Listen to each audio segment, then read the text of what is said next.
Nothing is permanent.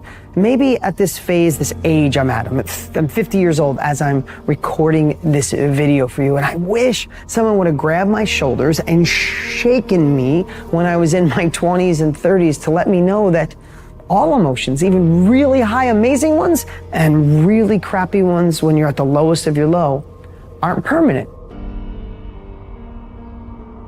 You have to look at it like, they call it a hockey puck in business. Like, hockey puck is like doing all the effort, energy, investment, and you're going down, right? A hockey puck is down and then up, right?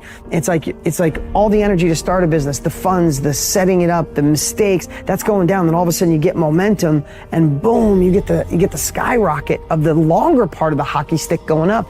But what no one tells you is at the end of the higher part of the hockey stick, it goes down again, and then up, and then down, and then up. And that's really the way life is. I mean, think about it. You don't know short unless you know tall. You don't know hot unless you know cold. You don't know happy unless you know sad. You don't know ecstatic, like over the moon excited, unless you probably know a little bit of depression. So I think it's designed by God, by the universe, that you don't get to have the success, the happiness, unless you go through the crap. So whatever you're going through right now, know that it won't last, especially if you take action to make sure it doesn't, especially if you write down what your compelling future is. What if you wrote down what you're no longer to accept again in the situation you're in, whether it's the job, the boyfriend, the friends, like set boundaries so it's the learning lesson, so the curve comes down and you learn, but it'll come back again. And I think here's the other side. Happiness, the ecstatic, perfect, family around, kids great, that doesn't last either. Now, I don't mean that I'm not trying to be depressing. What I want to say is be grateful and cherish the moments. Overlook the stupid stuff in life. Don't worry about the things that when you're 90, if you looked back, you'd say, why the hell did I waste a moment worrying about that? Like, if you're in a moment, if you're in a space, if you're in a place right now, maybe things are going great with your boyfriend or girlfriend, great with your job, great with your income, great with your career, great with your health. You know what? Know that it probably won't last forever. So take it in, be grateful, pray to God, appreciate what you have, go to bed, say your prayers, or practice gratitude. Because we live in this hockey stick environment, and that's okay.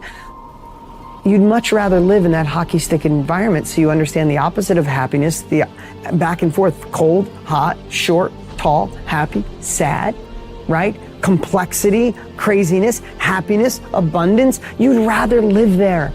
How you think and how you feel creates your state of being. So the person's entire state of being when they start their day is in the past. So what does that mean? The familiar past will sooner or later be predictable future. So if you believe that your thoughts have something to do with your destiny, and you can't think greater than how you feel, or feelings have become the means of thinking, by very definition of emotions, you're thinking in the past. And for the most part, you're going to keep creating the same life. So then people grab their cell phone, they check their WhatsApp, they check their texts, they check their emails, they check Facebook, they take a picture of their feet, they post it on Facebook, they tweet something, they do Instagram, they check the news, and now they feel really connected to everything that's known in their life. And then they go through a series of routine behaviors.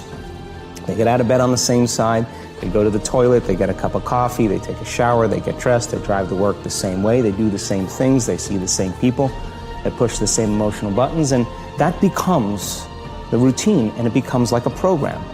So now they've lost their free will to a program, and there's no unseen hand doing it to them.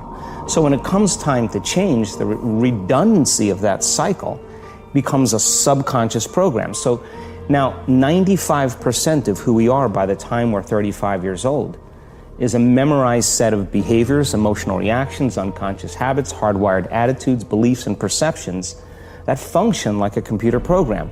So then person can say with their 5% of their conscious mind, I want to be healthy, I want to be happy, I want to be free. But the body's on a whole different program.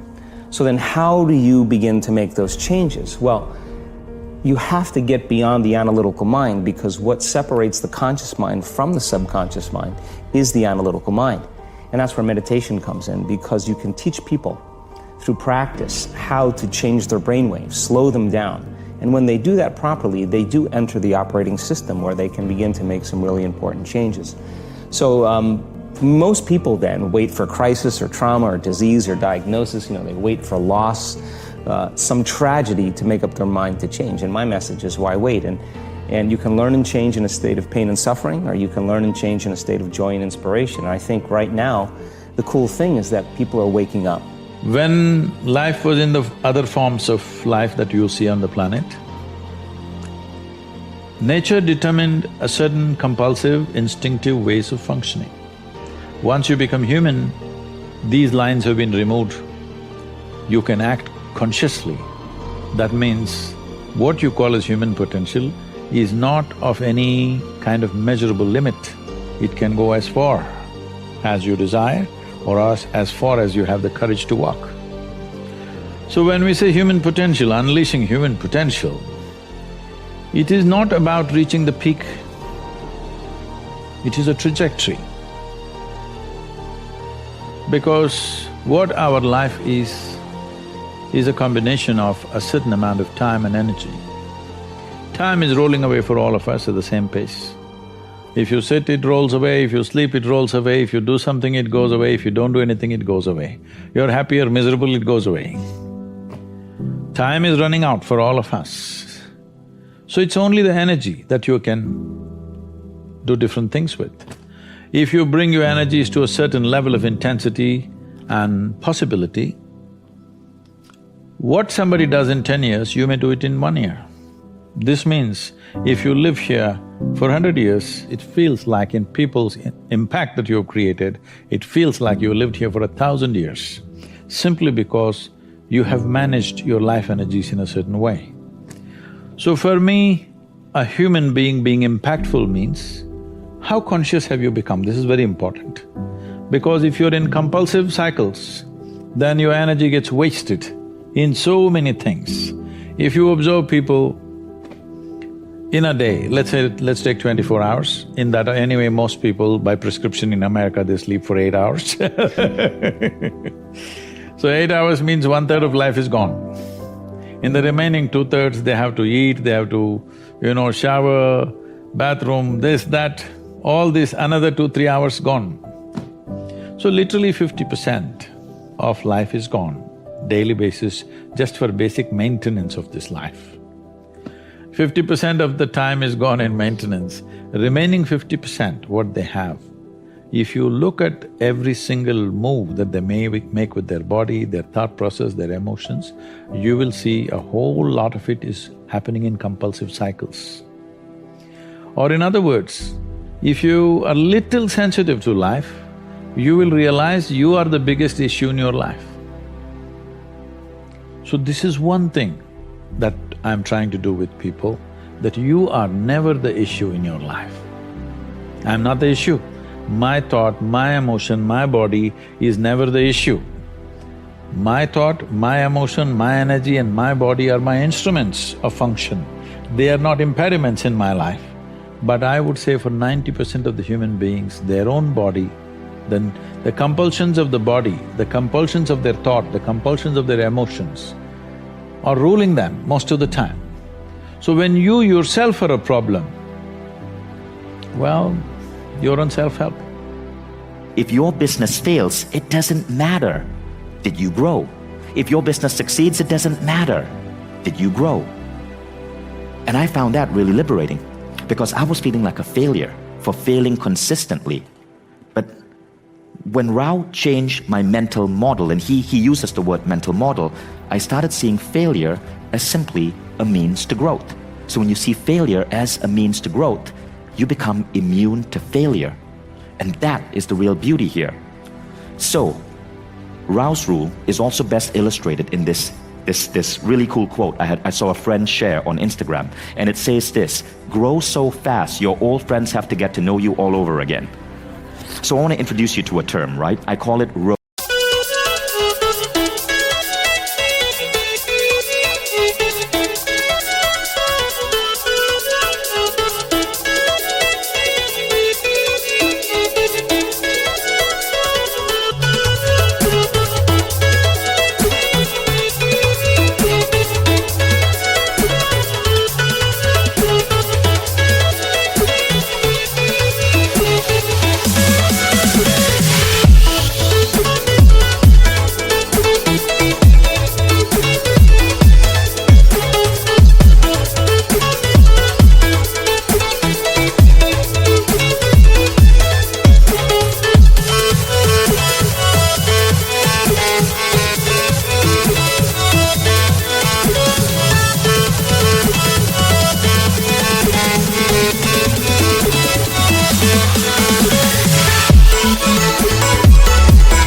rate of self-evolution.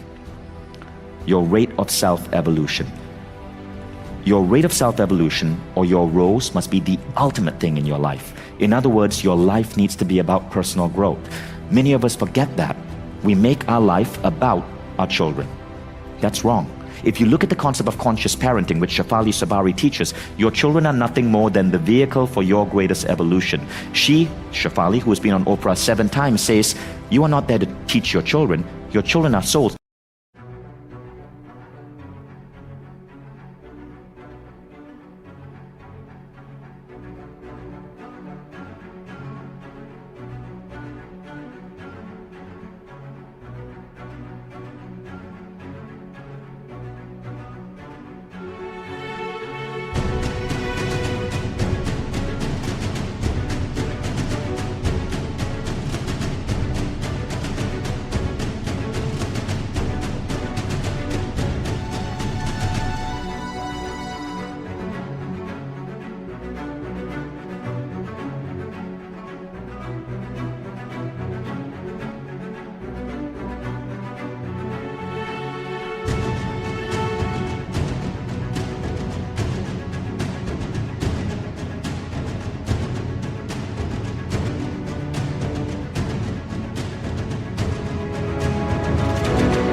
Teach you. Likewise, your work and your business is not there for the title or the money. No, those are bullshit constructs from the culturescape. You will get that if you make your business about making you grow.